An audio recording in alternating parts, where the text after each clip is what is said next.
Hello, football fans, and welcome to this week's episode of View from the Sideline podcast. Jose is back, and this week we'll look back at all the talking points from the changes at Tottenham over the last week, including his first game as Spurs manager as he starts off with a deserved 3 points. In the Premier League review, Leicester and Man City keep the pressure on Liverpool at the top, and is the axe falling on Emery and Silva as Arsenal and Everton fail to win again? Pete tests our knowledge again in a bid to close the gap with his weekly teaser. We've got a full EFL review and a look ahead to Altringham's trip to Portsmouth in this weekend's FA Cup second round. So much action, so many goals, and so many talking points. So here we go with our 50th episode.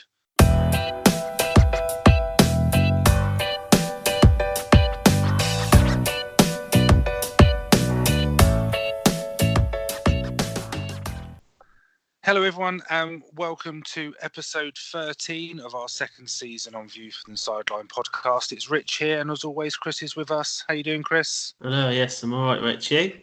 Yep, good. 3 points at the weekend. Makes a bit of a change for Spurs to get a win and Chelsea to lose. Well, yeah. I think the teams that we were playing, slight difference there, but yeah, West Ham were a lot better than City. I agree with you. A great present for our 50th episode tonight. I don't know where that time's gone, but we've reached a half century. How are you feeling? Well, yeah. When you mentioned it last week, actually, I think it was either before or after not last week, week before. To say that it was the 50th, but no, going well. And Mourinho's back, so he is. What could go wrong? It's a good day for football. I'm looking forward to talking about the comings and goings at Spurs later on into this week's episode. But as always, we're going to start off with Pete's teaser. So 7-5 overall. We're slightly ahead. But he has been throwing some tricky questions at us, so I think he's upped his game a bit. So then, Pete, what have you got for us this week? Since the Premier League began, which German player scored most goals? Right, okay. So the highest scoring Premier League German, I think we'll take from that. Yeah. There's a few. There's a couple I can think of. Two spring to mind, but I think it's only because I can only think of two Germans that have ever played in the Premier League. Probably the same two I'm thinking of. Yeah, no, I've just thought of a third one. Okay, but thanks, Pete. Good question. We will try and answer that. We'll obviously try and answer it at the end of the episode. Whether we'll get it right or not is a different story. So before we go into the Premier League review, there is Champions League matches going on tonight, so we will keep you updated. There's a goal already in one of them, Rich. Yep, Spurs are losing. The honeymoon with Mourinho is well and truly over. That lasted. Yeah. But we'll keep you up to date. So we'll go to the Premier League review. A little treat for you, Chris. We're going to start with Man City v Chelsea.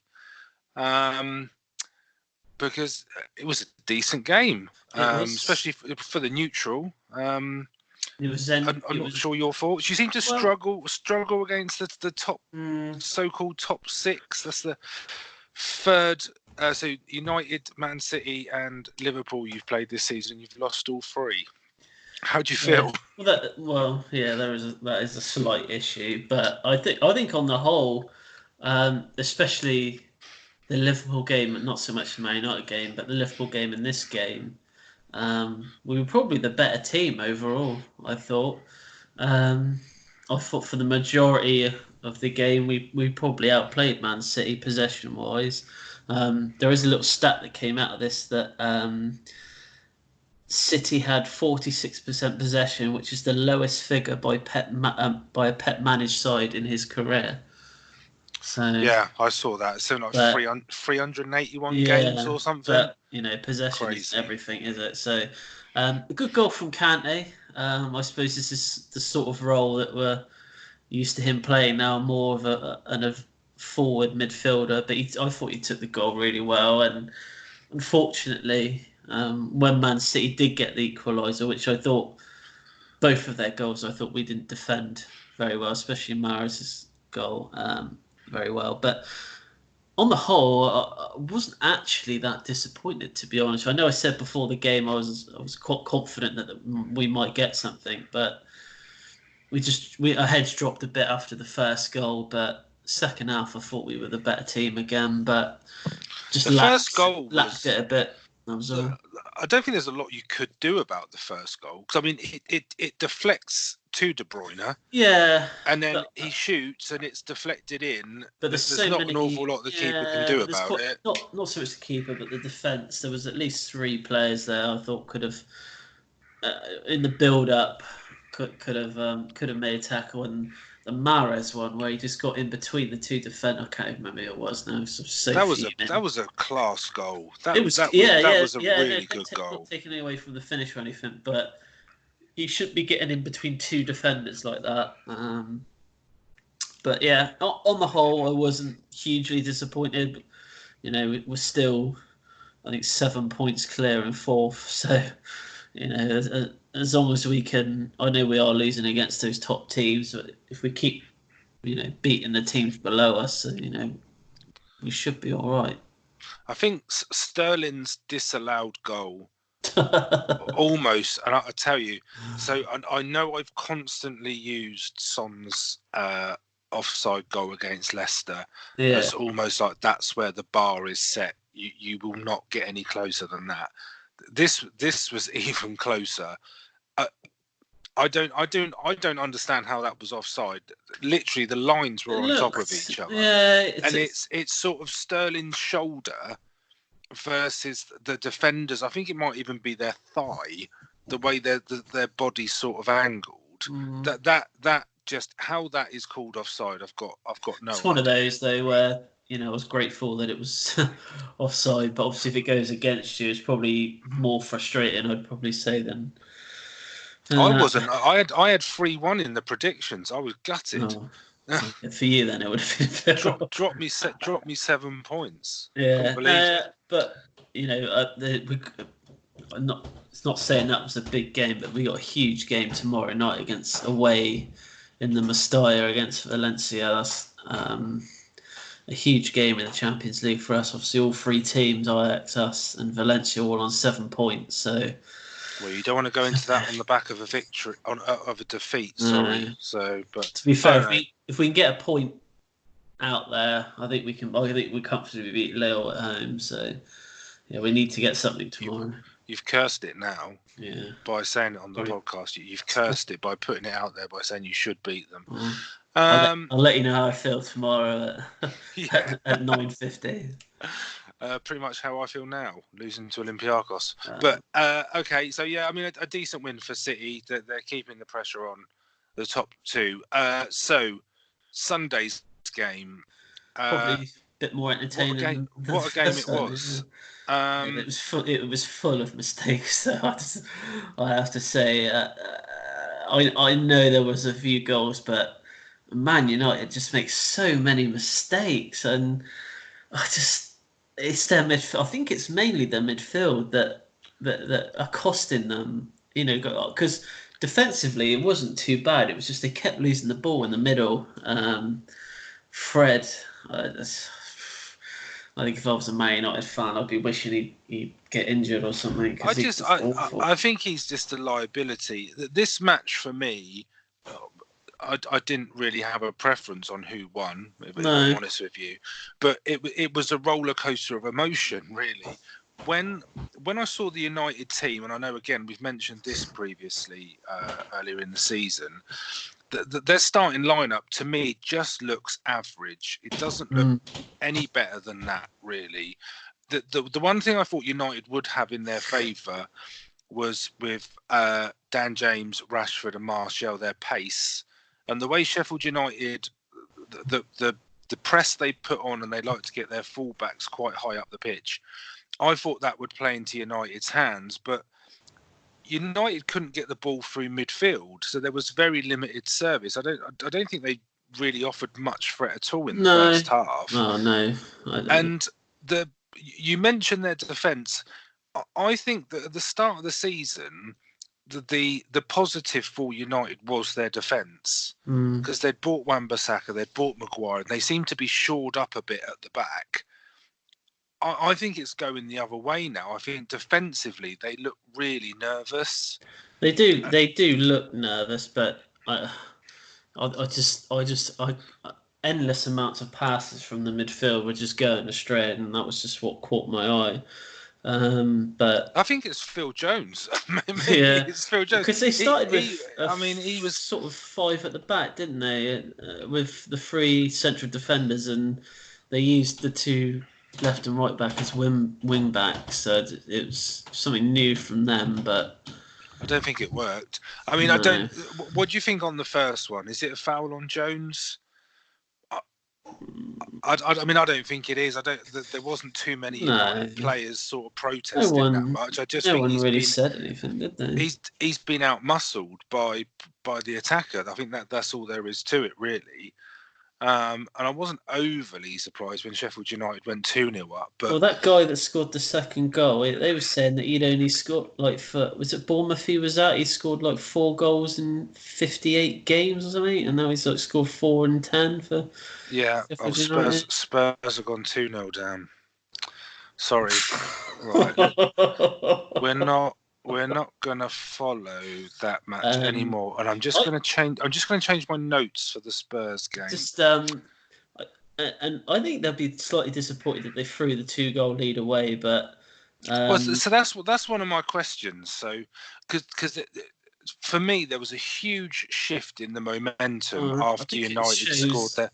Well, after United scored their first goal, the momentum shifted completely, and the next goal was going to be a United goal. But who's happier for you?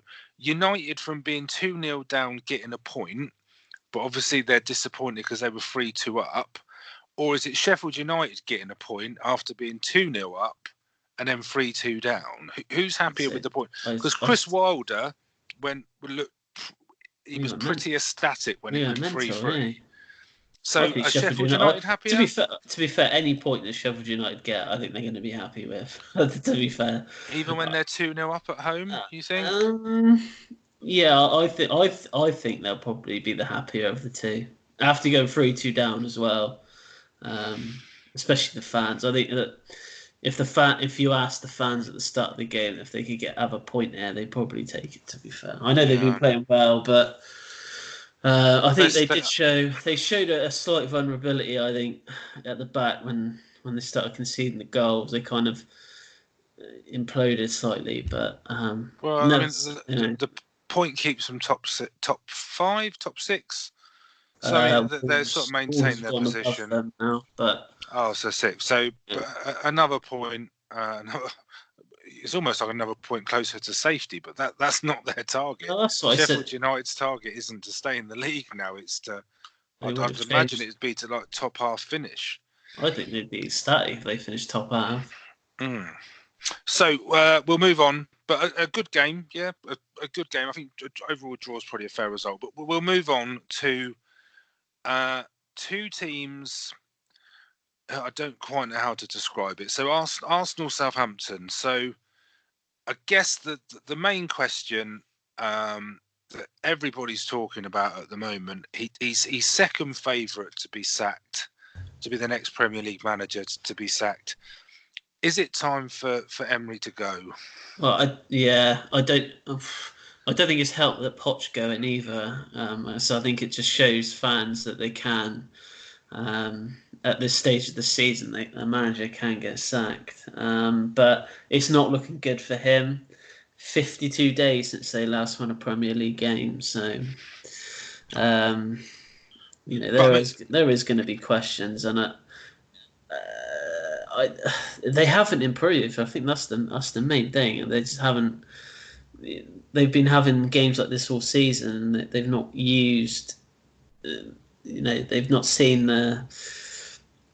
the bad things in these games, and they're not working on them. Still defensively, they're awful. Like the penalty that they gave away when he's just holding Matey, but I just didn't understand. Like I think the first goal sort of highlighted their frailties at the back. Mm-hmm. I almost think when he first came in and Arsene Wenger left, there were some signs that the right things were going to happen at Arsenal, but I don't think there's been much movement sort of since that early honeymoon period, if you like. No. And I do think that, if anything, they've probably gone backwards, albeit slightly. I think they've actually gone backwards since he joined, and they're, like I say, their defence is it's being highlighted so badly each week about how much they're struggling at the back. The first goal, they just stood still. There's no sort of alertness or readiness for the quick free kick, and it's just, I mean, it's not even the greatest through ball, really, because if you think of the angle Danny Ings has to come in at, and then, like you say, the penalty. I mean, the penalty's a little bit soft, in my opinion, but I mean, I think the way with VAR, it probably is a penalty. But let's not forget the fact that Saints should have gone on and won that. Well, they had so many chances at the end of the game, didn't they? Yeah, they had two really good chances at 2-1 up to seal it. And when Lacazette did get the equaliser, it was almost like a non-event. It was almost as if the Arsenal fans were actually wanting them to win, wanting them to lose, so that maybe he got sacked. It was kind of like, oh God, we've got a point now. Well, didn't really want a point. I'd rather have lost. I've got 2 questions. Well, yeah, 2 questions. Once you finish that, I've got 2 questions for you. But my last point would be, let's not forget that the run of form and how Saints are playing at the moment, where they haven't been playing great. They're in a relegation dogfight. They've gone to Arsenal. Pretty much everyone expects Arsenal to win it pretty convincingly. And Arsenal were lucky to get a point. That's how bad Arsenal were. So yeah, I don't know. I don't know. A decent. I think it's a point for Saints that sort of come the latter stages of the season might become a really good point. But they probably would have hoped it would have been 3 points, because they should have won the game without a doubt. So is this the worst Arsenal team we've seen for years, would you say? Yeah. Yeah, I'd say so. I agree. And if Emery goes, will Pochettino go to Arsenal? No way. No way. No, not when there's teams. I don't even think it's the whole rivalry thing. I think when there's much better teams out there that are going to go after him than Arsenal. You see things on social media, and that was one that I saw, and it just made me laugh a little bit, because I thought there's no way he would go there. There's so much. Well, it's almost as much a joke as there was rumours flying around about Ibrahimovic going to Spurs, which was never going to happen. We said not happening, hasn't he? So I don't know. He won't go to Spurs. He won't go to Arsenal. Next, we'll move on. So we'll go Palace Liverpool. So yeah, one of those games for Liverpool. They're grinding these results out. It was similar to the Villa game for me. Yeah, it's the games like this that will win them the league, mate.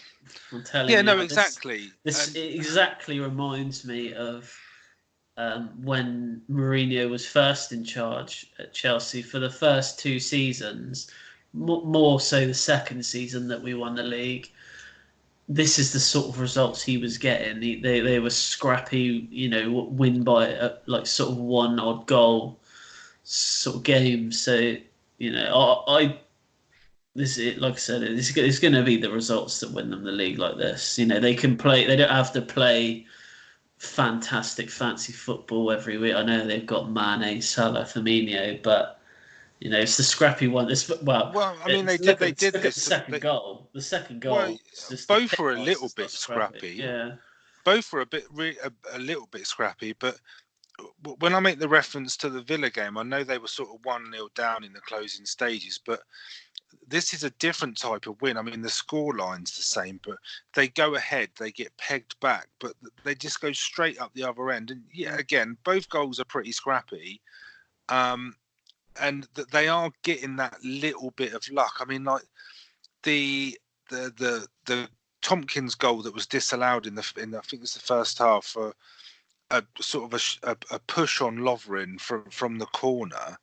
I mean, that if VAR isn't around, I don't think that goal gets disallowed. That's always going to be picked up now in VAR when you do that. As soon as you start making more more of a contact as a push, it's always going to be picked up. But just I loved Zaha's goal. I was about to say, this is the sort of Zaha that you'd want to see week in, week out. When he gets the ball, he takes it around a player, he just buries it into the.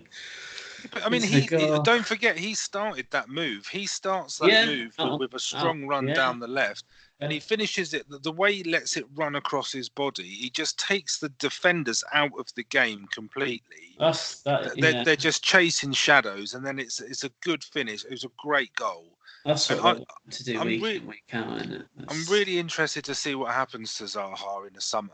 I think he'll go. I think they will probably just get in one more season out of him. That's probably why they stopped him from going to Everton.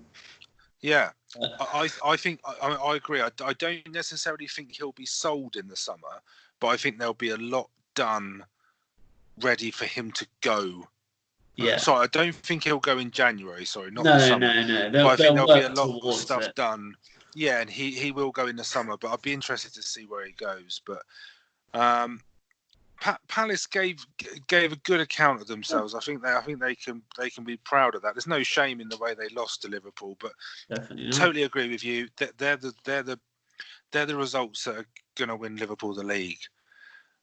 So we'll move on to their Merseyside rivals. I'll tell you what, if you were ever going to predict Norwich to beat a team in the league, you'd probably say Everton. Yeah. No, absolutely. But so it's the same sort of question, but just something that I heard on Everton this week that was quite interesting.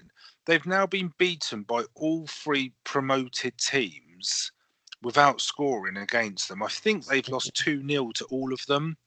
Because I know that they lost 2-0. They lost 2-0 away to Villa, and obviously they lost 2-0 on Saturday. And I'm sure they lost 2-0 at home to Sheffield United. So that's all three promoted sides without scoring. So the same as sort of Arsenal. Should Silva go? Is his time up? Well, I think he was already treading on thin ice. I'm surprised. He's the favourite to go. The boos at the end of the game. I wouldn't say they were quiet. They were quite loud. But they've come out and said today that he will be managing them against. Is it Leicester they've got? I can't remember who they got. They said he'd be there. Leicester next. Leicester, not the game you really want to be playing, but I think his job may be on the line in that one. I think he's going to have to get something there, otherwise it will. It's going to be. So who's the alternative? For Everton. Yeah, I know you can almost say there's a few more alternatives for Arsenal because you could realistically say you could see Allegri or Ancelotti or someone like that going. The thing is, for Everton, is who are Everton going to get? They've got money. This is the thing. They've got money to spend on players, and I think if they could get a high-profile manager, because they spent a lot of money and got nowhere with it. Is he going to throw more money at it every time he gets a new manager? I don't think he's going to throw money at it. The Moise Keane guy as well. Has seen that he wants to leave.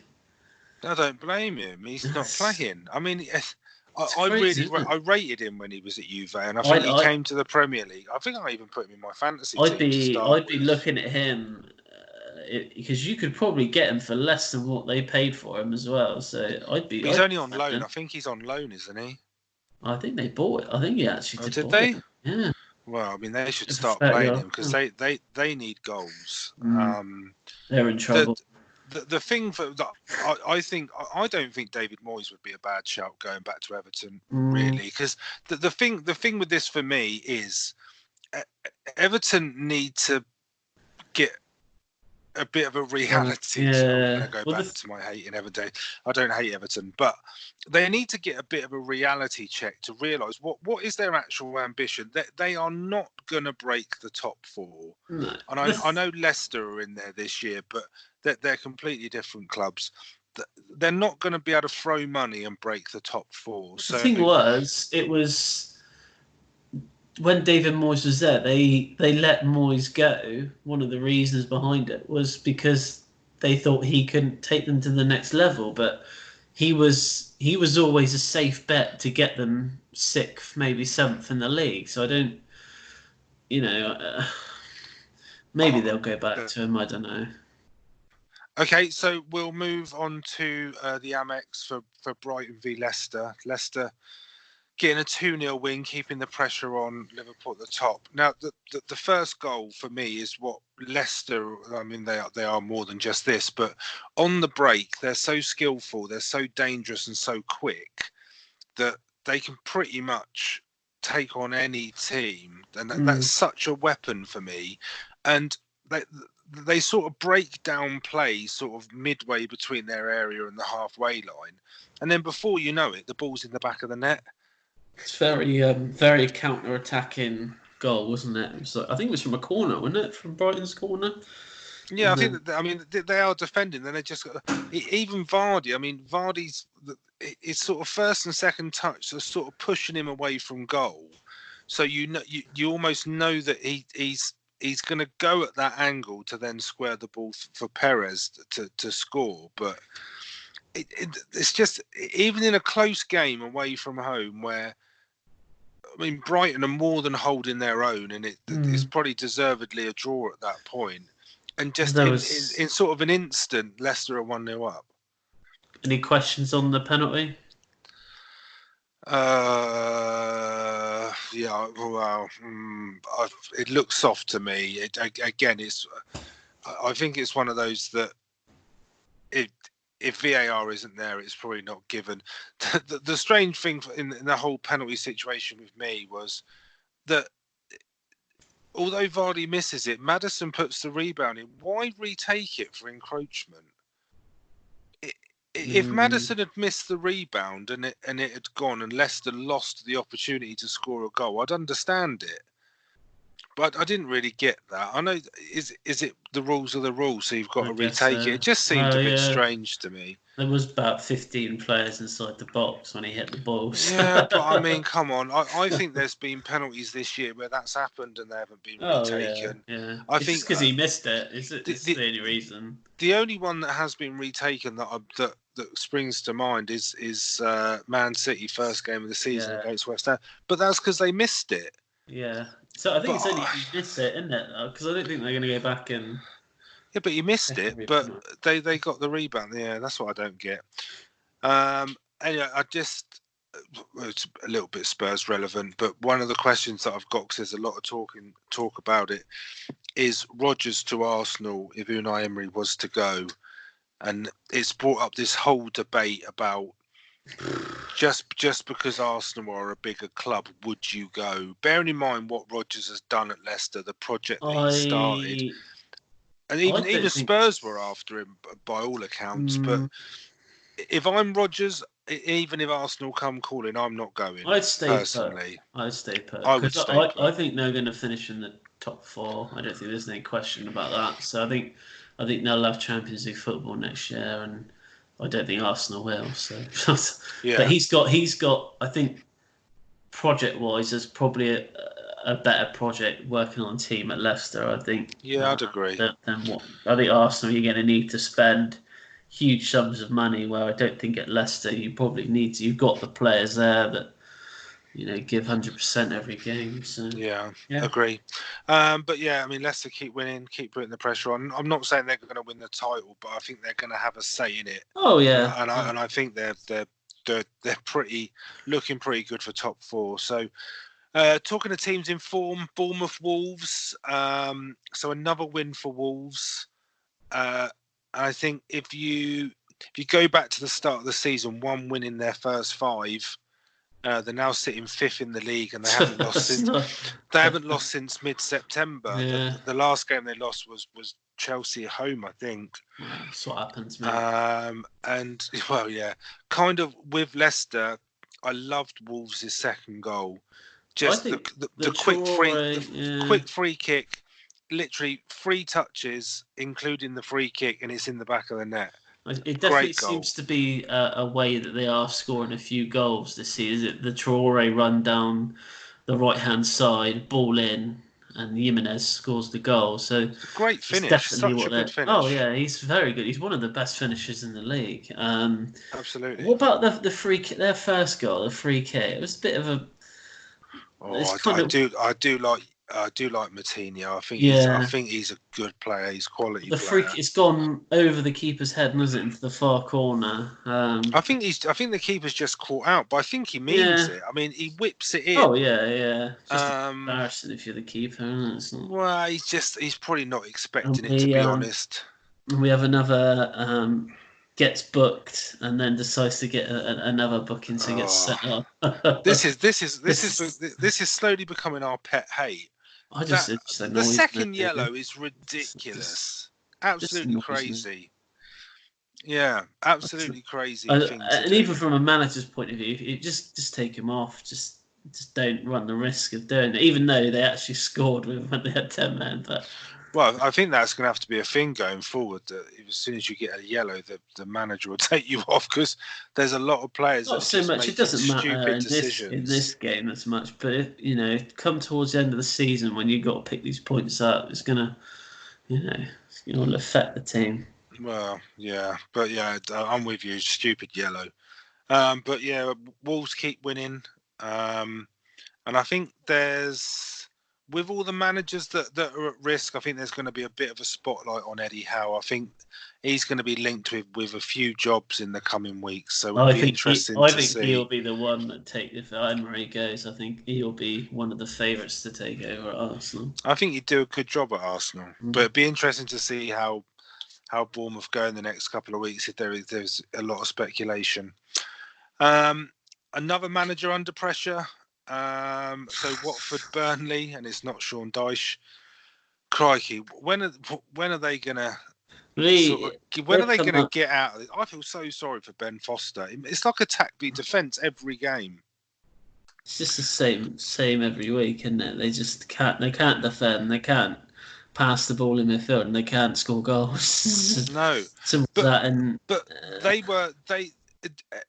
I think all 3 goals came from a set piece, from a Burnley set piece, and Watford, they would just, like when you're sort of playing football when you were younger, and it was the whole just kick it into row Z. It doesn't, as long as it goes away from the goal.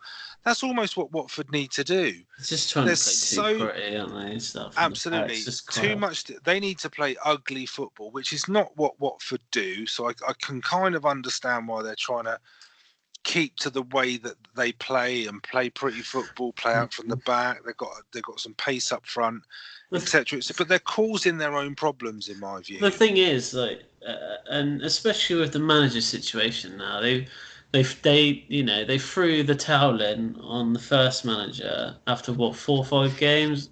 They can't sack this guy now. They can't sack him.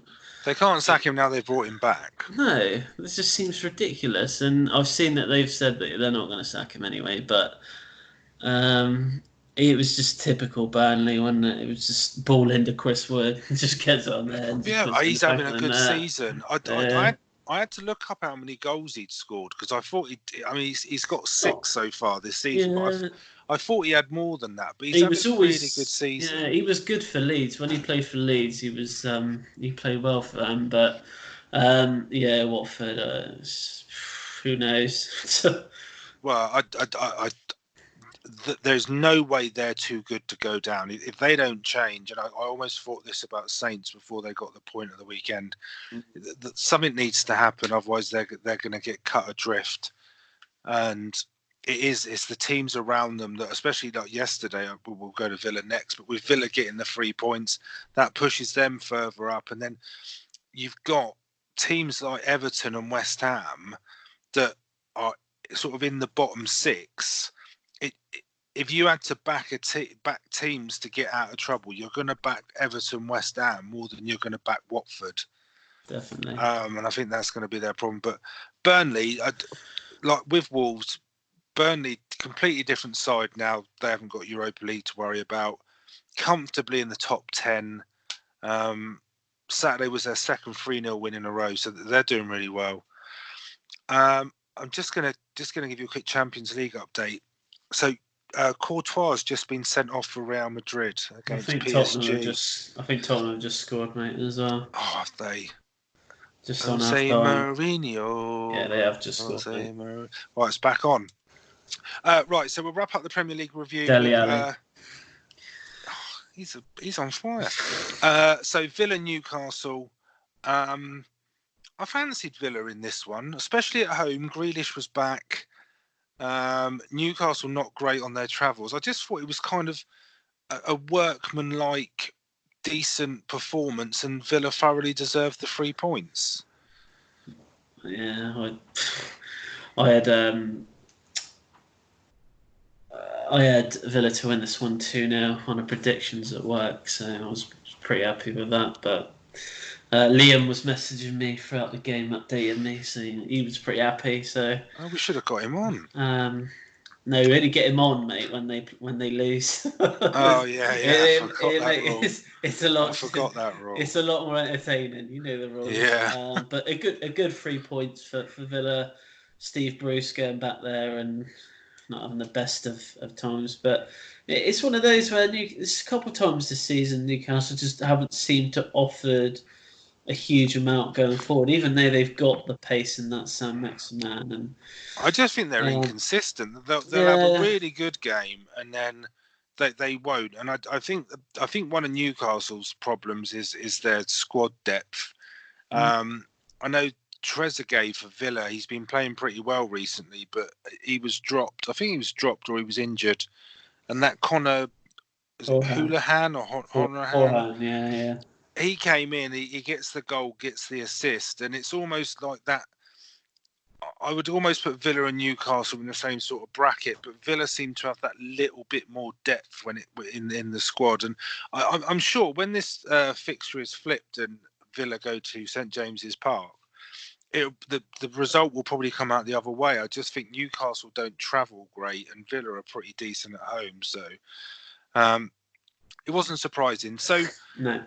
That will do for the Premier League review, but we are coming back to the Spurs game in part 2, so we haven't forgotten about Spurs. So we'll go on to the EFL review now to finish off part 1, if that's all right, Chris. Even though you don't have a say in it, that's what we're doing.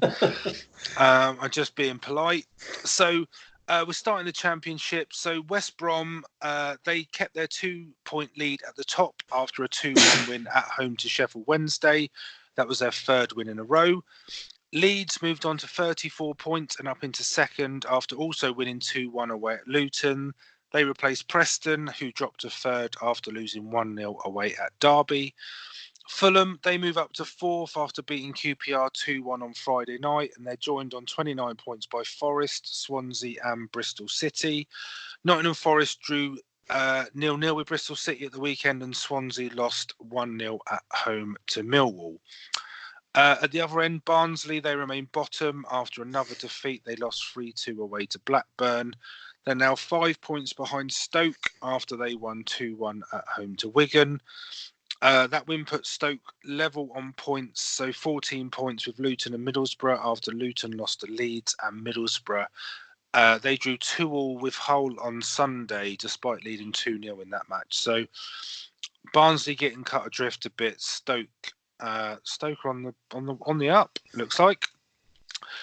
So League One, Wycombe, they've extended their lead at the top to 5 points after getting a win with a 1-0 victory at home to Doncaster. Second placed Ipswich, they dropped points in a 2-2 draw at home to Blackburn. Wycombe are actually playing Ipswich tonight, so the top two are playing each other. It's 0-0 at the moment. It's just gone half time. Peterborough, they moved up to 3rd. They're only 3 points from automatic promotion after a 1-0 win at home to Burton. Rotherham, the other big movers in the promotion race, they're now up to 4th after getting the better of MK Dons with a 3-2 win. Coventry dropped to 5th. They drew 1-1 away at Sunderland, and Oxford move into the playoff places after a 4-0 win away at Southend. At the bottom, there's not a lot of change really, with the bottom 3 all losing. Bolton, despite a run of 3 consecutive wins, which did put them into a positive points total, which is good. So they're on 1 point. They lost 7-1 away at Accrington. They were 1-0 up, then had a man sent off, then got pretty smashed after that. They might be losing more points as well. I've seen. Yeah, but I've heard it might be suspended. Oh. Yeah, I think it's 5 points, but we'll wait and see. So Southend, they're only on 4 points, and they haven't been deducted. No, they haven't been deducted any. They've only picked up 1 point in their last 11 games. They lost 4-0 at home to Oxford. They've conceded 52 goals in 18 games now. Nice. Southend, and they're now 8 points behind MK Dons, who are in 21st. But they suffered their fifth. They lost their 5th game in a row. They went 3-2. They lost 3-2 at home to Rotherham. Then there's a 3-point gap to Tranmere and Wimbledon, who sit just outside the relegation places. So, to put it into context, because I love doing this. This is the Bolton thing, isn't it? Yeah. I love it. Southend would be 11 points behind Bolton. No, 12 points behind Bolton. If they hadn't had the points deduction, 12 points, and they've been pretty much playing with a youth team. Maybe Sol Campbell should go to Arsenal. Anyway, yeah, over to you, Chris, for League 2 and Yeovil. Yep. So leaders Swindon maintain their good run of form after they beat Mansfield by a 1-0.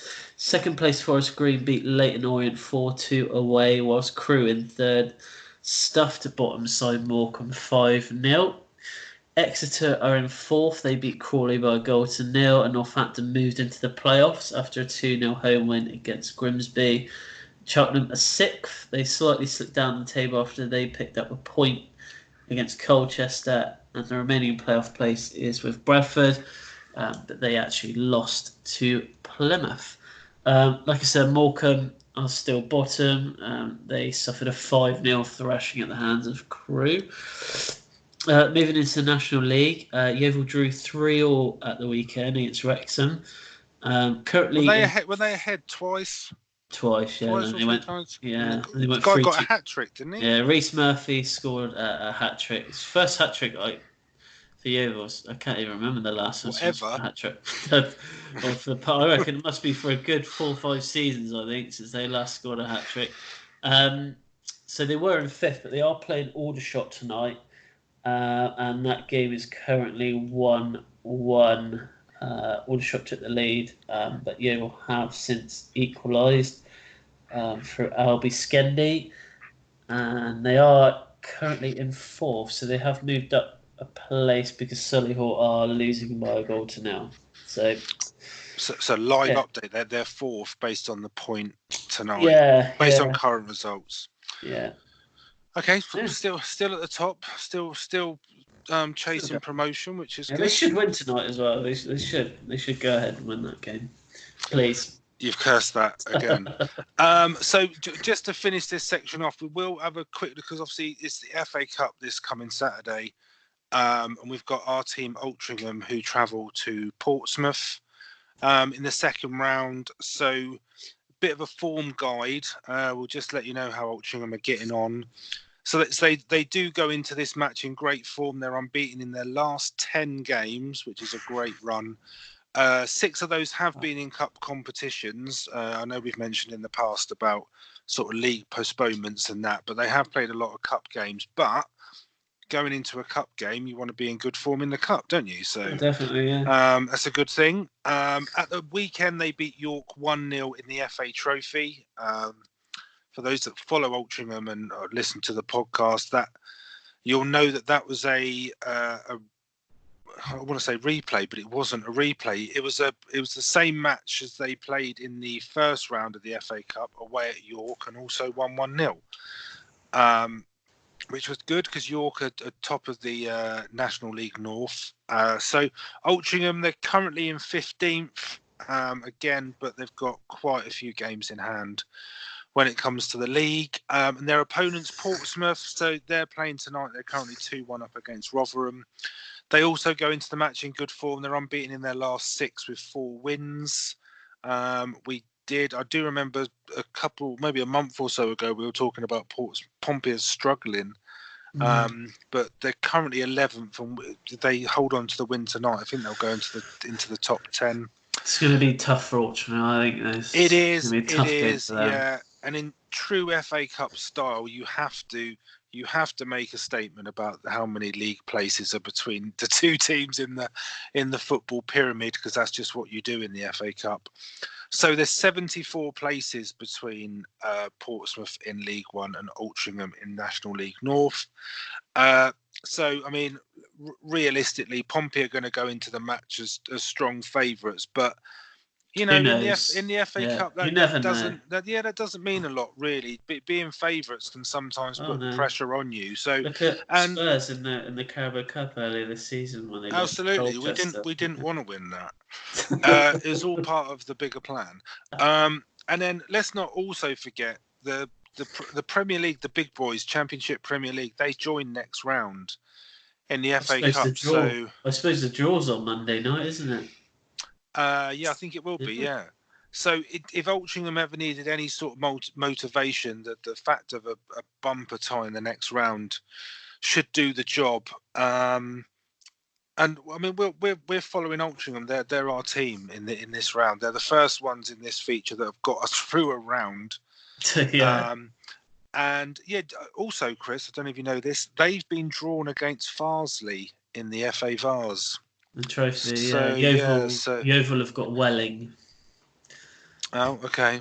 But mine's related to the podcast because we did Farsley before. You kind of ruined that.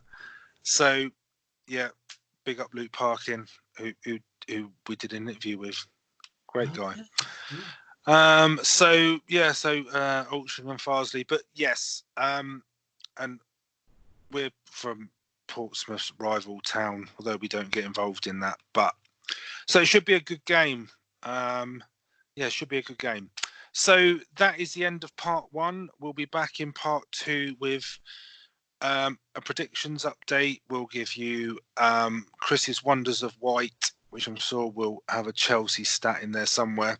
And then we'll give the teaser answer, but we're also going to take a look at this West Ham Spurs game from the weekend. And also I told you, you shouldn't have said it. Yeah, put my foot there. And obviously the managerial change at Spurs. So we'll be back in part two.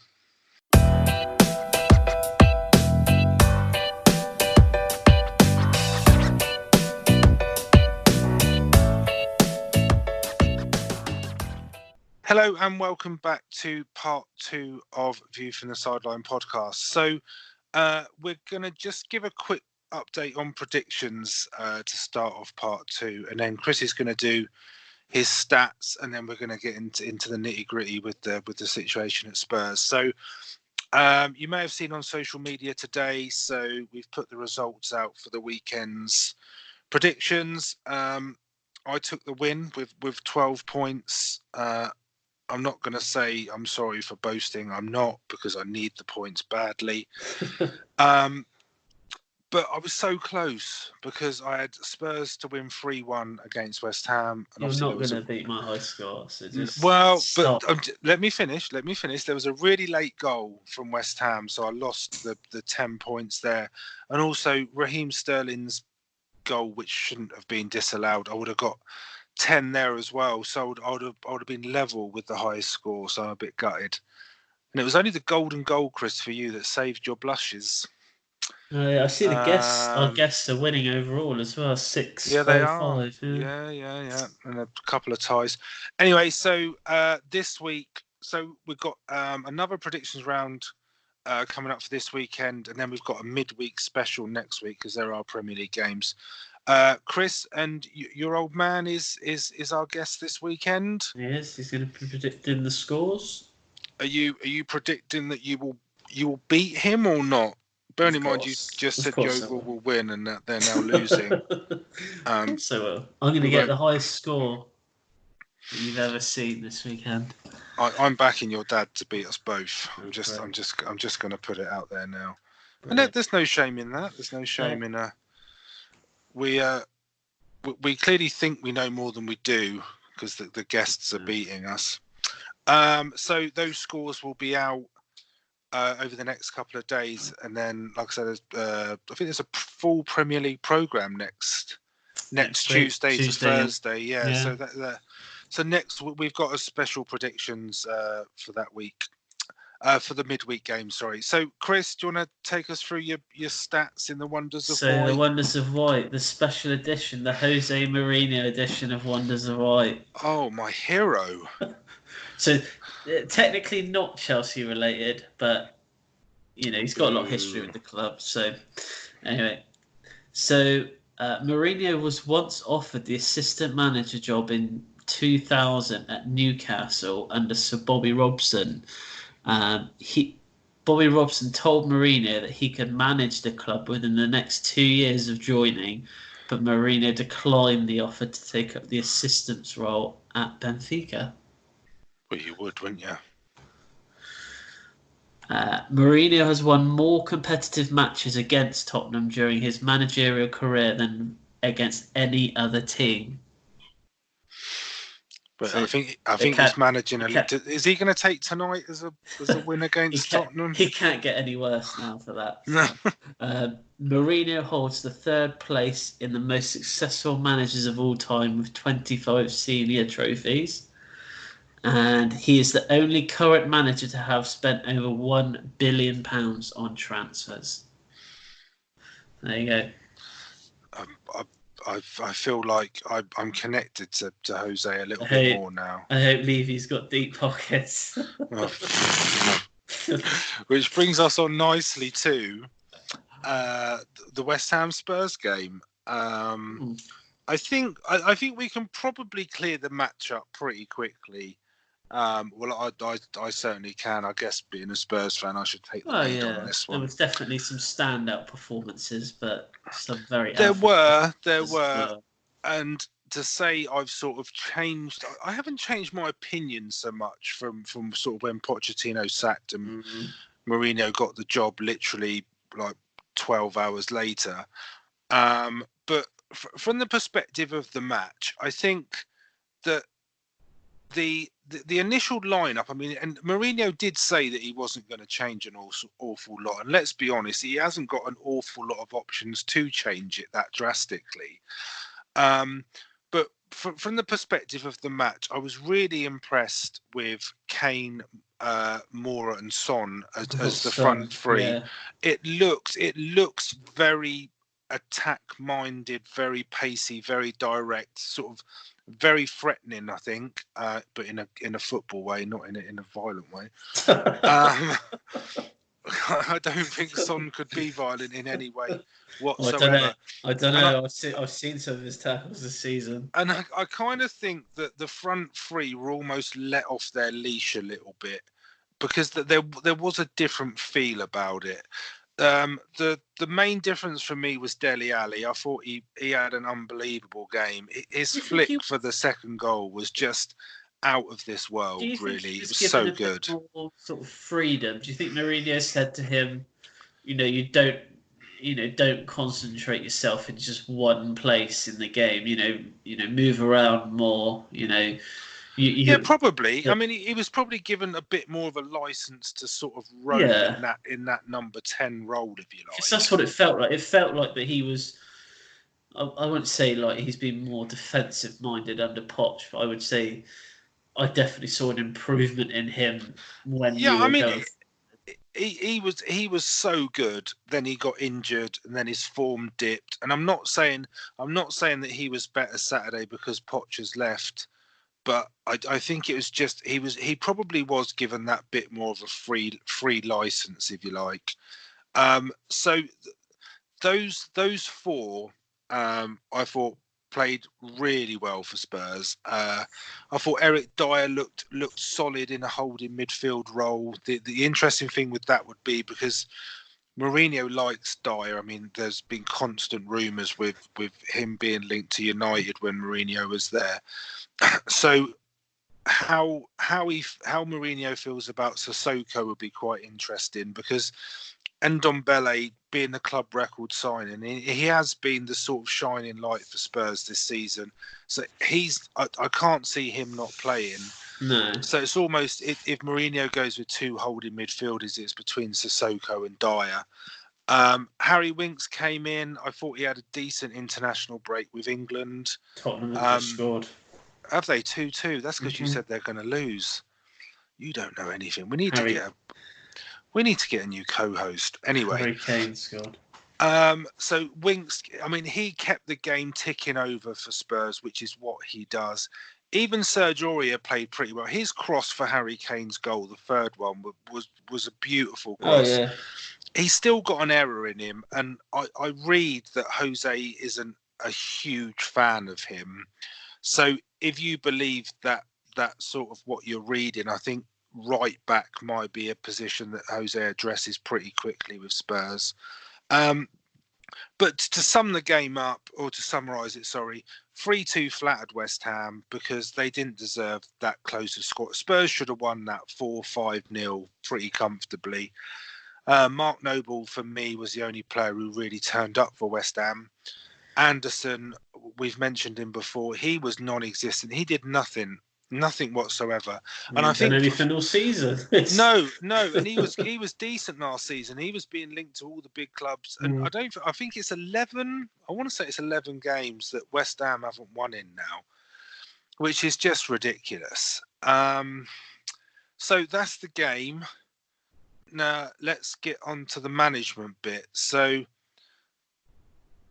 shocked. Yeah, well, okay. So I'm trying to think back to then. You actually broke the news to me, Chris. Sorry. I didn't. I was sat there, slippers on, cup of tea, enjoying a bourbon biscuit, and then lo and behold, you turn my world upside down. Joke on it. So, crikey. I mean, yes, I was surprised. The weird thing was, I was with you on the day this happened, and we actually spoke about it on the lunchtime, I think, and we actually both said last Tuesday that we didn't think that they'd get rid of him. So it was so strange to see that they'd obviously. I think the reason why I was shocked was because I felt sorry for Poch, because I don't think he deserved to be sacked, because what he's done over the last 5 years at Spurs is he has turned, let's be honest, a decent cup side and a team that has the occasional decent season into a consistent Champions League top four side who got to a Champions League final, who in that 5-year period, on occasions, and say they bottled it, say whatever you want, they were in positions in the latter part of the season where they were challenging for the title. And in hindsight, I wish he'd gone in the summer. I wish he'd gone at his own accord, ideally after winning the Champions League, but I wish he'd gone in the summer on his terms rather than sort of being sacked. And I'll be consistent, because honestly, that's how I felt. I thought it was the players, and I felt it was the players more than him. And it was your Alderweireld, your Erikssons, your Roses. As much as I like some of those players, it was them that were causing the problem. And Poch's hands were tied a bit. That's how I felt. And I don't know, I think we had this conversation. Mourinho is the one person I didn't want. He's the one manager I didn't want at Spurs, because for me, he's about the ego. He's about the Mourinho brand. Yeah. And there's been some good pieces in the press lately. I think it was Gary Neville who said it, that Mourinho's taking it as almost like a bridging gap to. So for Spurs' position, it's a short-term appointment to try and get instant success. For Mourinho, it's almost to build his brand back up and get him back in the game. So it's an appointment of convenience. I almost think that's true. I've got to be honest with you. I've got to be honest. After I've watched a lot of stuff on social media about his sort of first couple of days at training and how he's been interacting with the staff and his press conferences and all sorts of things like that. And Man City have just scored, so they're 1-0 up. I have changed my tune about him a little bit. And then after seeing how the team played on Saturday, his reaction, he sort of won me round a little bit. Being 2-0 down to Olympiacos, I wanted him out. But he has turned it round a little bit. If I'm brutally honest, I would rather still have had Poch. But I support the club, and the club, they're going to appoint who they want. And you, just lastly, then I'll let you talk because I know I'm hogging this, but I've been holding this in for so long. What I do find a little bit annoying is all these people saying that he wins trophies wherever he goes. He's a serial winner and all this sort of stuff. He has won trophies at clubs that are set up almost ready to go. Like Chelsea, he pretty much had a blank check. Real Madrid, they're going to win trophies. Inter Milan, he had such a good side at Milan. Even United, and he won the Europa League and the EFL Cup. You can't downgrade those tournaments because as a Spurs fan, you'd want to win them. I'm not sure Spurs are set up and ready to win trophies as much as these other teams were, that it's just going to be instant success. That's my only thing. I think the only two things that really... I was shocked that he was sacked. I think I was shocked at how quick Mourinho was brought in. It seems like that is something that they probably had planned for the last sort of couple of days, that obviously as soon as they let him go, he would come in. You've only got to listen to Harry Redknapp, and he was in it. He was involved in it when he left Spurs. They would have been talking to Mourinho for weeks. There's no way they would have turned that deal around in a couple of days. No way. So I think everyone was quite shocked how quick he was coming in. And the thing is with Mourinho, I always think he's not going to be your long-term sort of plan. He won't stay there long enough. He'll get, I think you will win something under him, but I think as soon as he wins it, he'll probably be off. He's not a sort of manager to stick around for 6-7 seasons and keep working at something. I think he knows when he's defeated. He knows kind of. Well, there's a lot of surprise at the length of deal that he signed. So it's 3.5 years, which takes him to the end of the 2022 season, I think.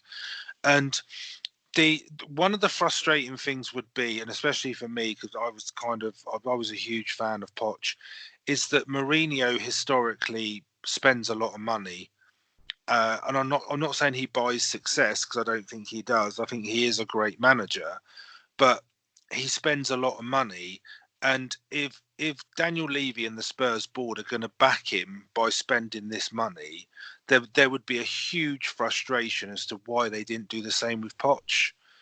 And you can say that we broke our transfer record in the summer, and we were linked with Dybala and we were linked with Coutinho and all this sort of stuff, but none of it came to fruition. And we spent big money on Ndombele, and he's been a great player for us so far this season. But I don't think he's going to spend big in January, because I don't think that works for football clubs anymore. I think the only time it does possibly work is if you're in a relegation battle. I don't think it's not going to work for a club like Spurs. But if in the summer they turn around and give him 250, 300 million, which I don't think they will. Even if they gave him 150, there's a little bit that says, well, why didn't you give that to Poch? Why didn't he'd built so much at the club that I think that's probably why I wanted him to stay, because I felt more secure with him as manager, and he would just continue the journey rather than we're starting from point one. But I hope he as much as I love Poch, I hope he goes abroad. I hope he doesn't go to United. If he goes to Arsenal, I don't know what I'll do. I'll cry. I can't see it happening myself. I hope he goes to Madrid. And I mean, I love Barcelona. I'm more of a Barca fan than I am Madrid. But I hope he goes to Madrid and I hope he's successful, or he goes to Bayern Munich and he's successful, because that's what he deserves. He's a.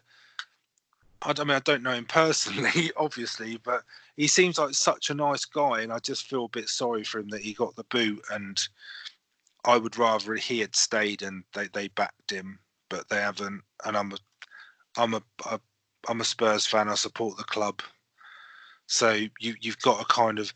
I would sum it up by saying I'm cautiously optimistic about it. But I know we got Bournemouth at the weekend at home, a game we should win, and then we go to United. Then we've got United, Wolves, and some team from West London. Average Joes or something they're called. So they're the games we've got, and there'll be a lot of a big spotlight on them because he's going to his old clubs, but especially the Chelsea one. Yeah, well, that's easy 3 points, isn't it? Because Chelsea don't beat top 6 sides. You're not top 6. Even though we're 10th. Oh, I feel like I need a drink. I don't know if you're still there, Chris. Have a lie down. Go have you're a lie not helping. This, just quickly, from your point of view, because being a Chelsea fan, Mourinho was part of the era, if you like, that turned Chelsea around, put them on the map. And you said yourself, because you were quite persistent with me that I should be happier than I was. But at the same time, you said you wouldn't have him back. So if he's a serial winner, I say you that should want just him because back. He's been here twice, so he ain't got to come back anymore. He's done what he's needed to do with us. We've got a fairly new manager now, so I wouldn't see any need for him to come back. Well, you're not having him now. He's ours. Yeah. Anyway, so that's kind of how I feel about it. I don't even think him winning trophies is going to make us forget about Poch. And I kind of feel, just to wrap this bit up, I kind of feel that I'm in the same position that a lot of Spurs fans are, in the respect of we're probably over the initial shock. And we're slowly coming round to the idea. But in our heart of hearts, we probably wanted Poch to stay. And I think that's how a lot of Spurs fans, weirdly, from all the other podcasts I listen to and all the stuff in the media, there's only probably a handful of Spurs fans I've actually heard that are really happy with the appointment, which I find a bit strange. But apart from that guy I tagged you in on Facebook, who was far too happy about it. He was crazy. Anyways, yeah, so that's that. So what do we do now, Chris? I've completely lost the plot. I feel like it's about midnight. I don't think I'm sorry to everyone. Pete's we're gonna try and guess Pete's teaser. Oh. Which was high scoring German player to have played in the Premier League. Okay, you get the search engine ready. So I'm going to reel off some names that I've got. Please, I've got Ozil. You go first. Ozil. Yeah. So I had just him. Because he's just played a ridiculous amount of games. So yeah. Then I had Klinsmann. Your boy Klinsmann, yeah. But I think he was only there 2 seasons. Oh, he came back, didn't he?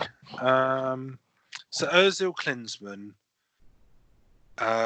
What about Christian Ziege? Or is that before your time? So he was at Liverpool, then Spurs. He was like a free kick penalty taking left back. Podolski. Yeah, he must have scored quite a few. He was only at Arsenal, wasn't he? It's definitely not Stefan Freund at Spurs because he never scored. I think he scored 1. I think Ozil's a good shout because he must have played a load of games for Arsenal. I think, yeah. He's how many other Germans have there been? I can't actually remember. Actually, I have no. Uwe Rosler, was he German? I think he might have been. I think he might have been. Should we go with Ozil? Okay, we'll go with Ozil. So, This is pretty easy actually, because there's a nice huge piece on the Premier League website saying that the last season the strike against Leicester City made Arsenal's number 10 and Germany's all-time leading Premier League goal scorer. That's where he's got the So question he has got 30 goals. Klinsmann was second with 29. He's actually joint second with your man Rosler. Oh, so Rosler is German. Yeah, 29. Okay. Robert Hoof is 21, and Podolski was 19. Now you're scraping the barrel. When you put Robert Hoof in there, as a centre half, crikey. Assist. Ozil's highest on assists as well, with Hamann, Sane, Ziege, and Hitzelsberger. So yeah, 8-5. So, all right. To be fair, out of all the ones in that top 5, he's the only one that's still playing, I think. I'm not sure if Robert Hoof's still playing, but we use the term playing loosely, I think. And just to let you know that it's Per Mertesacker got the most appearances from a German in the Premier League. Which I actually, saying that, I think Ozil must have overtaken him now, because he was only 6 behind him when this piece was written. When was that written? Because Ozil hasn't really been playing. 23rd of October last year. Oh, he should be all right then. Okay, so 8-5. Thanks, Pete. I'm sure he'll come back bigger and stronger next week. He needs to pick a more obscure country. No, he doesn't. He needs to keep. He needs to keep on the main European footballing countries, because that's what we're right. Okay, so quick one. Yeovil equalised. There's 7 minutes left in that game, but they have equalised 2-2 now. Still time for Aldershot to get the winner. So I'm going to go and watch the last 25 minutes of the Spurs game while I lay down in a dark room. Okay, thanks everyone for listening. Yeah, speak to you next week. Bye-bye.